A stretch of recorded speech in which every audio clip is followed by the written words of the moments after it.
Likutei Sichos, Chelik Chav Ches, volume 28, the first Sicha of Parshas Pinchas. This Sicha will explain the three manners in which we acquired Eretz Yisrael, and also how it parallels to the three aspects of our connection with our Kadosh Baruch Hu. And it will focus on and explain something which we say every single day in our pre-Shachris prayers, and that is Ashreinu Matov Chalkeinu Umanoim Gorelenu Umayofa Yerushaseinu. So to be more prepared for the Sicha, it's worthwhile to familiarize ourselves with the verses in our Parsha, beginning with verse 52 in chapter 26 and on, which talks about the conquest, the Yerusha, the inheritance, the conquest, and the division of Eretz Yisrael. And following that, preceding this story, these instructions, comes the story of the daughters of Tzlafchad who came to demand also a portion of Israel inheritance, and the laws of inheritance are described here in detail. Several things to be familiar with to be able to flow through the Sikha better. Minyan HaMitzvahs, the codifying of mitzvahs. So now in general we know, and this is a age-old tradition, that we have 613 mitzvahs. However, when you look at the Torah has many, many, many commandments, many do's, many don'ts. So how exactly do we term the mitzvahs? Now you have the great codifiers, for example, the most famous one, the Rambam, who has a sefer called Sefer HaMitzvahs, in which he codifies the 613 mitzvahs based on a certain formula. You have the Sefer Mitzvahs G'delos and so on. There are many, several of that era who codified the mitzvahs. Now, there's a special formula as to what counts as a mitzvah and what not. Also, you understand that the Rambam, everything he wrote was very accurate, very exact, very precise. So even his choice of order in the mitzvahs certainly doesn't follow the order in which it was said in the Torah. That also is very telling. Another thing to be familiar with, the idea of a goyrol, a lottery. We find it's in several instances in the Torah, in several observances, that a lottery is called for. What does this really mean? This means that this is something that's going to be determined in a manner that's l'mayla mitam v'das, beyond any whatsoever logic or rationale. In other words, so to speak, it's totally up to Hashem himself for whatever reason he has. Then there's another thing to be familiar with, the difference between a mecher and a matana. A sale, a transaction in which you acquire something through buying it, or versus a matana, a gift. What is the difference? Well, generally speaking, the sale, the fact that I, the buyer, acquires the item, is everything about me, my contribution. Me, the buyer, since I paid for it, since I've contributed whatever it is that I had to contribute, therefore I was able now to acquire this item. Versus a gift, it's totally up to and dependent on the das, on the, so to speak, decision of the giver. You cannot come and demand a present. You cannot come and demand for someone to gift you something. Rather, it's typically on their own free will, on their will, their decision to this, because they like you, because they're happy with you, because they want to please you, whatever it may be the reason, but they are the ones that make the decision. So it's coming from them, from the giver. So again, a purchase is coming really through the actions, through the contribution, the accomplishment of the recipient, versus the present is really coming as a result of the actions, the decision, the contribution of the giver. However, on a very deep level, even a gift, when one receives a gift, although we just said that it comes exclusively from the das of the giver, yet even a gift somewhat is dependent on the contribution, on the action, so to speak, of the recipient. Why? As the Gemara says, that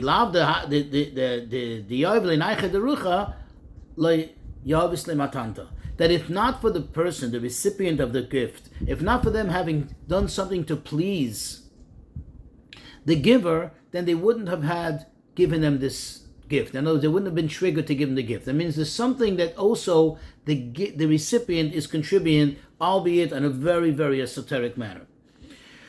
Another thing to be familiar with, the concept of bechira, of choice. And it's explained in Chassidus, the true meaning of choice. It means true, real choice is when everything is equal, meaning there's no whatsoever logic or reason or rationale to choose one thing over the other, to go with one over the other. Rather, they're all perfectly equal and have the same exact meaning and have the same exact contribution, and yet, for whatever reason, beyond any rationale, one chooses this over that. In other words, there is no compelling reason to choose one over the other. That's where the true and absolute meaning of choice really fits in. Another thing to be familiar with, a Yerusha, an inheritance. An inheritance is not a sale, and it doesn't go into the category of sale, of transaction.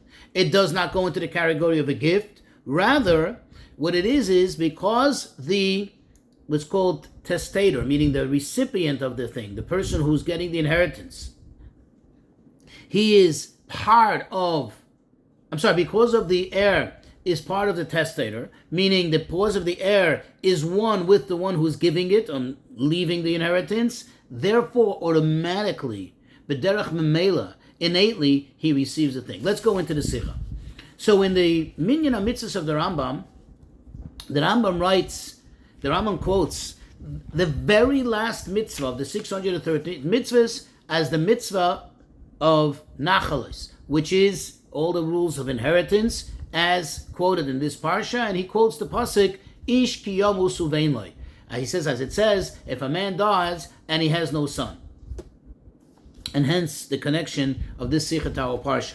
Now we know, as we said in the introduction, that certainly even the order in the Rambam is very exact, very precise. The fact that he chose this as the very last halach, as the very last mitzvah of the 613 mitzvahs, has to tell us something. Obviously, it's there to tell us something. And this is, of course, parallel to the fact that we see very clearly and obviously that his choice for the first mitzvah is the one of the fundamental obligation of every Yid to believe in Hashem. And there it's obvious and clear because that is the foundation of everything. So, likewise, there must be that this mitzvah, this final mitzvah of inheritance kind of wraps up and is the completion, like a conclusion of all the mitzvahs. Now, at first glance, perhaps we can suggest, well, there's an obvious, simple reason why the Rambam did it, because since the mitzvah of inheritance comes after one's life, it's, so to speak, in the afterlife of the testator, therefore, the Rambam put it last. But that's not a sufficient reason. There has to be something deeper. Why? Because in the course of the 613 mitzvahs, there are many mitzvahs which pertain to one's afterlife. For example, the mitzvah of burying a Jew is already mentioned way before. So that cannot be the reason. There has to be something deeper. And the Rebbe says, perhaps the answer is that the Rambam's choice for the final mitzvah parallels the very last Mishnah in the Shisha Sidrei Mishnah. In all the six sections of the Mishnah, the very last Mishnah is the Mishnah says, Omer Reb Shua ben Levi, Osid HaKadosh Baruch Hu lahanachil chol tzadik v'tzadik shai olamois. Then Hashem in the future will give to inherit, meaning he will give as an inheritance, as a possession to every single tzaddik, 310 worlds. Shenemar lahanchil oyev hayesh. And in other words, the very last Mishnah, the very last halacha in the whole Shas talks about the laws of inheritance, a certain sense of inheritance, the idea of nachla. And that's why perhaps the Rambam did it. And Mefarshim explain that why is it that this is the very, very final Mishnah in the six starim of the Mishnayos? Because this is like a tashlum schar. This is like speaking about the reward which comes after the completion, the end of the entire avodah throughout all the generations, the avodah of Torah mitzvahs. And therefore, the Mishnah uses the expression of inheritance because it comes post this life as we know it now. Likewise, that could be the reason. The Rambam completes the whole order of the 613 mitzvahs with this one, because this is talking about the future which comes after, at the end, at the completion, at the conclusion of the avodah of doing all the 613 mitzvahs, That's why he speaks about the mitzvah of nachala at the very end as the last mitzvah. To understand this better, let's take a look. As we said in the introduction, this parsha about the laws of nachlois, the laws of inheritance, actually precedes the topic that's mentioned in the Torah, the topic that discusses the Yerushas v'chalukas haaretz, the inheritance or the conquest and the division of Eretz Yisrael. Now, when you take a look at there, says the Rebbe, in general, you can divide it. When you break it down, you see in the Torah that there are three expressions that are used in regards to the conquest, to the receiving, to the division, to the, so to speak, ownership that each Shevet got in Eretz Yisrael. And perhaps you can say they're divided into three particular ideas. One is Yerushas Haaretz, literally the inheritance, which means the conquest of the land. Then, phase two, second aspect, Chalukas Haaretz, the division of the land, as prescribed in the Parsha. The Torah says, Lorav, Tarbu, Nachalosai, to a larger tribe, you're going to give a larger parcel of land, a larger geographical location. To a smaller tribe, you're going to give less. This division is one that fits into rationale. There is a certain logic to it, right? You give more to the person who needs more space, you give less to the person who needs less space. Then, the Torah says that there is a chalukas haaretz, a division of the land, al pi hagoyrol, in accordance with the lottery. And as we said in the introduction, meaning there is an aspect of receiving Eretz Yisrael which is l'maylo mitavadas, beyond any whatsoever rationale. Now, what is really the reason why all these three were necessary in the occupation and the receiving of the land? So the Rebbe says, because the receiving of Eretz Yisrael as our land, as an inheritance for the Jewish people, is not just simply that Hashem chose for us a nice, beautiful geographic location where we can live, but rather that this place has an inherent connection, a unique connection to Hashem, like Hashem says himself, that the eyes of Hashem are there from the beginning, I mean throughout all times, even though Hashem is all over the world, but Hashem says in particular, this place has a very special place in my heart. In Shmuel Aleph, we find a reference to Eretz Yisrael as Nachlas Hashem. This is the inheritance, this is the estate of Hashem. So therefore, Hashem giving it to the Yidden is not just merely because he gave him a piece of land, but he gave him something that was unique to him, because this is a means of expression of the unique and special connection, the bond that we have with Hashem, and that's why it gets expressed in us receiving Eretz Yisrael. And therefore, just like we mentioned, we find three aspects in the receiving of and the division, the receiving of Eretz Yisrael. Likewise, our connection with Hashem also gets expressed in three aspects, parallel ones. As we say in the morning, as we lead up to the davening, in the Shachris, the pre-Shachris, we say, Ashreinu matov chalkeinu. Ashreinu means how lucky are we. Matov chalkeinu, how great is our portion. How good is our portion. Umanoyim goreleinu, and how pleasant is our lot. Goyrel, lot, right? Lottery. Umayafa Yerushaseinu, and how beautiful is our heritage, our inheritance. Now, the fact that Yerushaseinu, the inheritance, comes here last, tells us that this is actually the greater one of all three. Now, what really is the difference between the difference between, in meaning, that is, between these three expressions? Hashem Techalkeinu, Goraleinu, it's Yiddishkeit, we're connected to Hashem. In other words, really, one could even ask a question. How is it possible to refer to our connection with Hashem as Yerushaseinu, as our inheritance, as our heritage? The fact is that the idea of inheritance, by definition, means that the estate, that we said, like you said before, that the estate or the person from whom it's coming from is dead. It's not shaykh. It's not even possible to say such a thing. Hashem is the ultimate existence of life, right? So why is it that we refer to this as Yerusha Seinu. What does that mean? And what does Chelkeinu mean? Goyraleinu. How does that apply to Yiddishkeit? So the Rebbe says, let's focus in and first take Chelkeinu and Goyraleinu, our portion and our lot, and understand what they mean. In a sense, they parallel, that is, the difference between transaction, a sale, and a gift. Chelkeinu, when we say that Yiddishkeit is our portion, that parallels the idea of mecher, of a sale, which, like we said in the introduction, the reason for the sale, the reason for the buyer now having the ability to take ownership on this item is exclusively because of the contribution of the buyer. That he made a payment, he made an investment, whatever it is.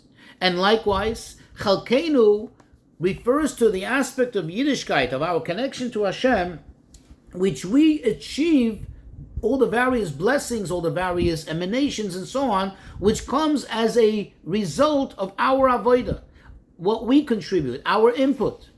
Whereas Goyraleinu, our lot, this parallels the idea of matana, of a gift. This represents the emanations, the brachas, the various holy lights that we get, that comes from Hashem's desire. Exclusively because Hashem did chose so. Bechira, Hashem's choice, so to speak, his free choice, that nothing compels him, not our avodah, not anything. It comes from a place that is beyond being impacted by our avodah. And this is like a gift, right? That comes exclusively from the will of the gifter, of the person giving the gift.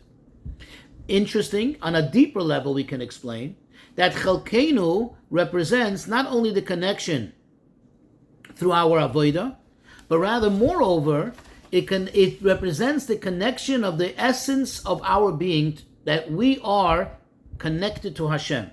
In other words, so to speak, that we are in essence connected to Hashem, like the Alter Rebbe says in the second perek of Tanya, right in the beginning, "V'nefesh Hashenis b'Yisrael chelik elakam imal mamish," that the second soul is literally a part of Hashem, or it's the pasuk that he quotes there, "Chelik avaya amoy," that we're like part of Hashem. Now, even though this is a bond, an essential bond, but yet Goyraleinu is much higher than it. Why is that? Because the fact that we are Chelkeinu, that we are part of Hashem, that we have our lot, our portion, as a result of us being children of Hashem, which means we're one with Hashem, but it's still about us. In other words, when do you have this idea that compels that the father is connected? When there is a son. So there's something, so to speak, separate, something outside, something already less than the father himself. In other words, even though it's not dependent on our avodah so much on this level of explanation, but still it's coming, so to speak, something from us. Versus Goyraleinu, this comes exclusively from Hashem. This is from a place where Hashem, so to speak, doesn't even consider this idea that the neshama is one with Hashem. It's a place of godliness which is beyond that. And over there, Hashem yet made a choice, so to speak, like a free choice, like parallel to the idea of gift, that he decided that he wants to be connected to us, that he gives us to us. And he has a relationship with us, and thus we have Yiddishkeit, and we're connected to Hashem. So now, as we stand now, well, Goyraleinu is obviously, not only is it higher than Chelkeinu, our lot is not only greater than our portion, but it seems to be the ultimate. What could there be greater than this? Well, the fact is that, remember what we said about gifting, that even though, yes, indeed, it comes from the desire, it comes from the decision, the will of the gifter, but still at some level, at some point, there's a consideration of what the recipient had contributed, right? Like we said, if you're not for him making the person happy or feeling good or feeling pleasant, then they would have never given them the gift. Therefore, even Goyraleinu is not the ultimate. What is the ultimate? The third aspect, Yerusha Seinu, the idea of Yerusha, the idea of the inheritance. What is an inheritance? We know that the Yoresh, the person, the heir, is Oimeid b'mokem ha'moirish, that he literally is in the place, he stands in the place, I'm just translating the words literally, of the testator. Meaning that it's not two separate things that one is receiving from the other, two separate entities, but rather it's one continuous entity. And that explains why, by the way, even a baby that was just born inherits, or if his father died, inherits all his father's estate, even though he has no capacity of doing anything or contributing anything in any whatsoever way. So it comes out from this that Yerusha is greater even than sale and a gift. Because sale and gift is an idea of giving, an idea of hashpah, but it's not that you're giving to someone, but it's not coming from within, from the essence, from the just mere existence of the person. Whereas Yerusha is the person's not giving anything. It's just the mere existence is a continuation of Hashem's existence. And that represents our connection to Hashem, which goes beyond even Goy Aleinu. And this, now just to spell it out, is how Yerusha Seinu is greater than Chalkeinu and Goy Aleinu. Chalkeinu is our connection to Hashem, as Hashem contracted himself, so to speak, to such a point that our avodah, our contribution, plays a role to some degree and can affect things. Goy Aleinu is where Hashem chose us. Now, of course, like we said before, this represents a level in godliness which is beyond, before even the Tzimtzum, and over there, we don't play a role at all. And therefore, there's no compelling reason for Hashem, not even a godly reason, so to speak, to choose to pick us. Rather, it's purely His choice. It's purely His choice. As we said, the idea of the giving of the giver of the gift. However, the fact that He chose us, meaning that we do play some role on some level, because He made the choice of us. He picked us. So therefore, we, the us, does play a role of existence. So there's something, so to speak, kiviyachol, outside of HaKadosh Baruch Hu, somewhat. However, by Yerusha Seinu, over there, it's the ultimate and innate bond with Hashem, that, so to speak, He and us were just one thing. We're just one thing. Now, these three things, these three aspects of our connection to Hashem, can actually, says the Rebbe, we can see also how it plays out in our history. How in our history you also have these three time periods. What are they? You have pre-Matan Torah, post-Matan Torah, post the giving of the Torah, and then la'asid lavoi, the time when Mashiach will come. You see, pre-Matan Torah, what happened? It says we're called Banim. Banim. We were called sons, like children. Where do we see that? When Hashem sent Moshe to Apare, what did He say? Tell him, Beni b'chayru Yisrael. This is my firstborn son. And as we said above, that once you have a son, that compels to say that there is a father, that it's connected to the father, right? And that means that from the son, you recognize the father. And therefore, it's coming from who? Like Chalkeinu, when we say our portion, it's somewhat coming from us. This is pre-Matan Torah. And this is, by the way, why we see, where is this reflected? The mitzvahs that the Avos did, our ancestors prior to Matan Torah, although they were holy endeavors, they didn't have any effect because it was coming purely from us. Then you have post-Matan Torah. Post-Matan Torah is when we say, Uvanu v'charta mikol am v'loshen, that you chose us from all nations. Hashem chose us. And this expresses the, so to speak, gifting coming from Hashem, purely on His decision, purely in His choice, right?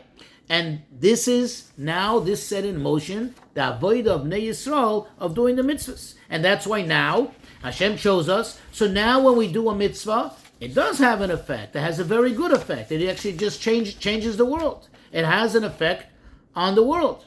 But then, there is the ultimate time period, the ultimate phase, which is going to be after the completion of all the Torah mitzvahs, that then there will be the revelation of the essential greatness, of the innate greatness of Am Yisrael, and that's why it's going to be just even higher than what we have now, higher than the need for Avodah, and it's going to be pure Tashlum Gemul, it's going to be the time of reward and the revelation of godliness, even beyond anything that we've ever experienced, because that is the union of Yerusha Seinu, of in our existence and our connection to Hashem.